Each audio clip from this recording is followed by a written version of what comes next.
I think that is what made this project so attractive to me. Firefighters risk their lives on a regular basis protecting people whom they don't even know and property that is not even theirs. They choose to risk their lives selflessly, and I can see no better reason why they deserve some help of their own. So the question was asked, what can we do to better the lives of our wildland firefighters? Taking up this challenge on such a loose question was difficult at first. Ideas can run through your head, but they don't mean anything until you know what the real problems actually are. This required us to ask, and so we did. Our interviews took us to Prescott, Sedona, Flagstaff, Chandler, and even kept us here in Tempe. We met some awesome firefighters with incredible stories to share. What we learned from these people helped shape how we approach the problem at hand. During the interviews, the realest and most intense moment to me was when Captain Murphy of the Prescott Fire Department was demonstrating how to use a fire shelter. It suddenly occurred to me that the last line of defense for these men and women was a glorified tarp. With the right conditions, fires can spread at almost 10 yards per second, propelling winds at speeds up to 40 miles per hour. The biggest issue with these shelters is that they are incredibly hard to control when the wind is raging.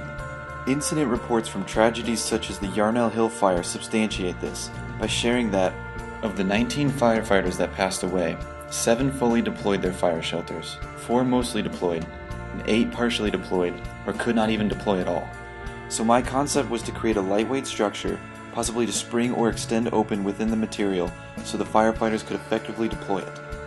My second concept came to me while mowing the lawn. I had a sudden realization when I pulled my shirt over my nose to block the dust. Firefighters had shared with us that they never wear their shrouds because they are heavy, time-consuming to attach, and they inhibit communication, but they are very aware of the side effects of what they call sucking smoke. So my second concept was to create an undershirt that they could tuck inside their required Nomex shirts and could be pulled up and stretched over the face, even with gloves on. The carbon filters would rid the air of 99% of the particulates breathed in. My third and final concept deals with fire tracking and trigger points. Trigger points are a set location in which immediate action needs to be taken once the fire has hit the area. In most cases where the life of a wildland firefighter is lost while battling a blaze, wind shifts and sudden fire movements are typically accredited as the cause. The quickest and most accurate updates of fire movements are by planes and those who are on the lookout positions. Unfortunately, in high-stress situations, fire shifts cannot always be spotted quickly enough to prevent tragedies. This final concept is a belt and smoke alert system that firefighters could wear around their waists and carry to trigger points. They could then attach the belt to a tree in the area, as you do not want the canister to be rolling around in the wind dispersing the smoke. Colored smoke would give an immediate and clear indication that the area is compromised and that action needs to be taken immediately. With further development, I believe any of these solutions can benefit the lives of wildland firefighters.